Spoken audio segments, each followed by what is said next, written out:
Welcome, I'm Kinetic Symphony. This is Dave. I hunt down and report on weird and true mysterious stories, from glitches to the supernatural. Case file number 1891, written by a jumble of letters.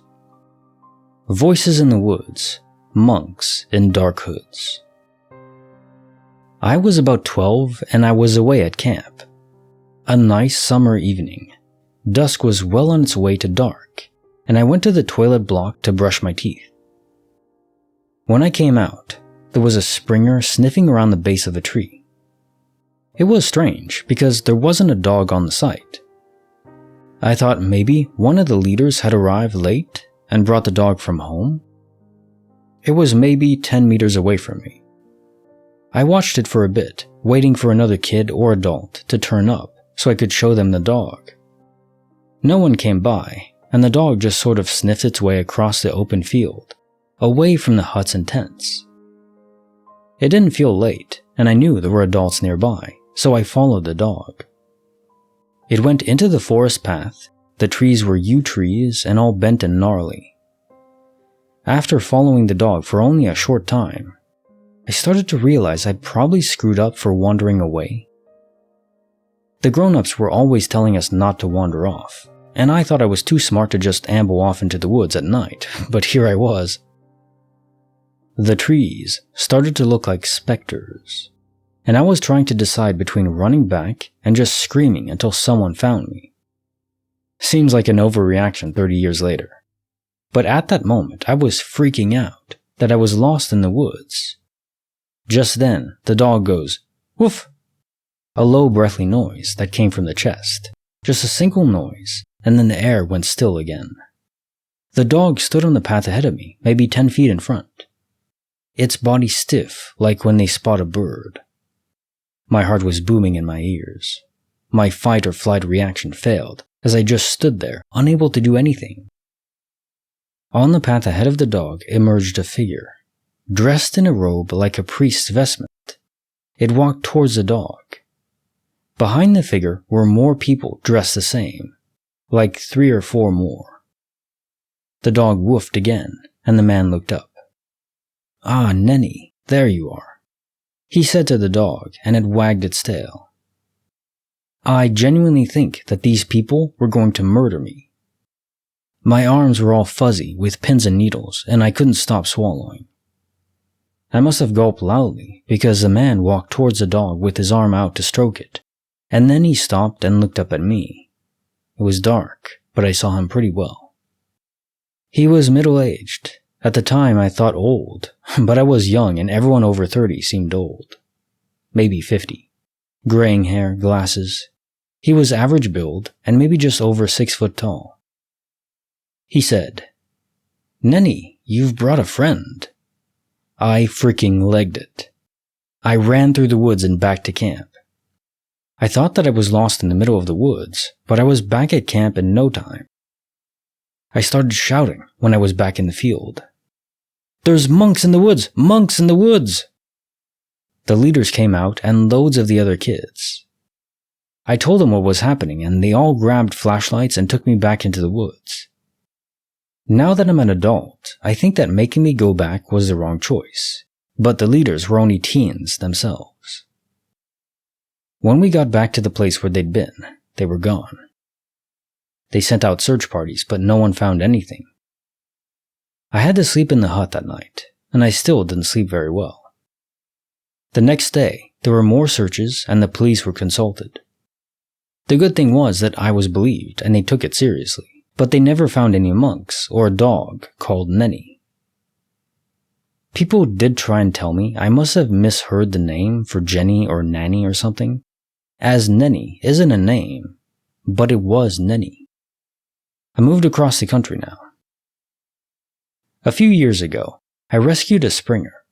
Her name was some stupid baby name that people who don't care about their animals call their pets. It made me laugh when I was out with her once, and I called her back by shouting Nenny at her. She wagged her tail and loved it.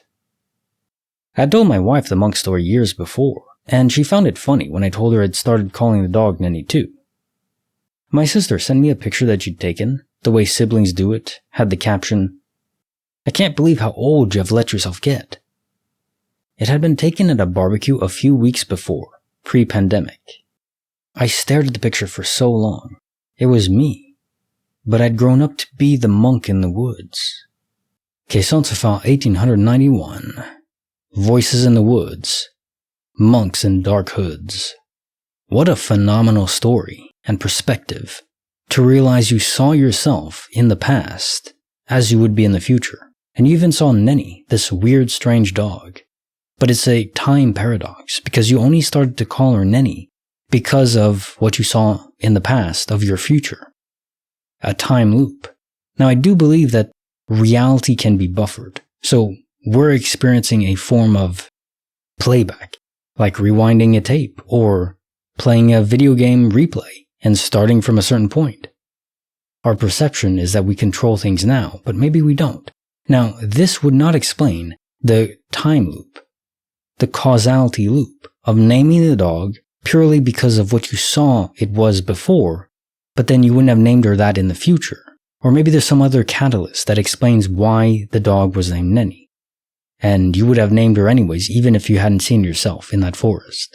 Now, I don't necessarily think you're going to be in that forest again later on in the future. To just go back there when you realize it was yourself already wouldn't make any sense.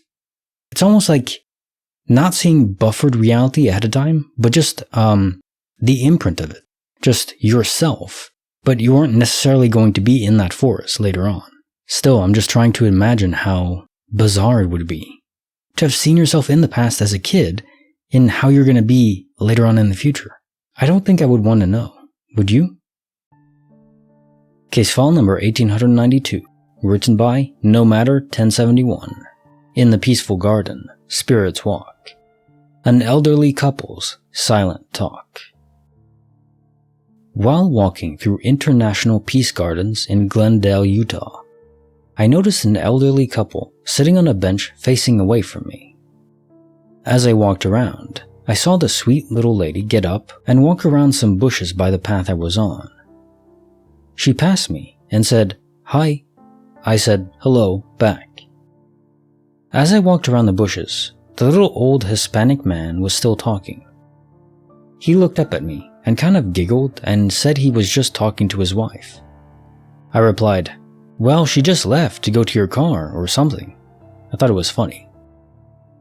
This little old man, still talking to himself, not realizing she had walked away. He looks at me and in his broken English tells me that she left a couple years ago, that she died. Surprised, I said, "Wait, I just said hi to her." He immediately pulled out his wallet and showed me pictures of her and explained to me how that was their favorite place in the world. It blew me away and brought me to tears. I sat with the man for a few minutes while he showed me more pictures of her. Then his kids and his grandkids and how proud and happy he was even though she was gone. He told me he still goes there because he can feel that she's there. I had to agree because those pictures were of that sweet little old lady who said hi as she passed me. Caisson se fait 1892. In the peaceful gardens, spirits walk. An elderly couple's silent talk. One of those stories that just tugs at your heartstrings. If you love someone so dearly and they pass away, you don't want to let them go. None of us would want to. And the good news is that, in general, I think fragments of the people we were linger behind most of the time. But they aren't infinite. They will fade away eventually, but it can take years, even decades.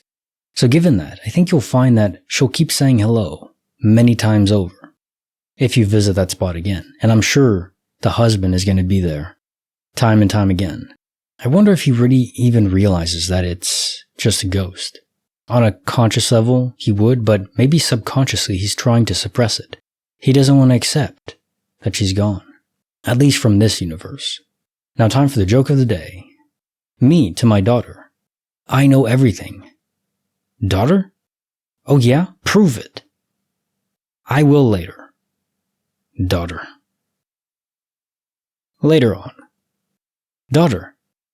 Dad, can I have some friend's name over?" "No." "Why not?" "Because I know everything. Oh my god. You know, he told the truth really early on. She just didn't realize it was a double entendre. Like the video, subscribe, hit the bell. Kinetic Symphony signing off.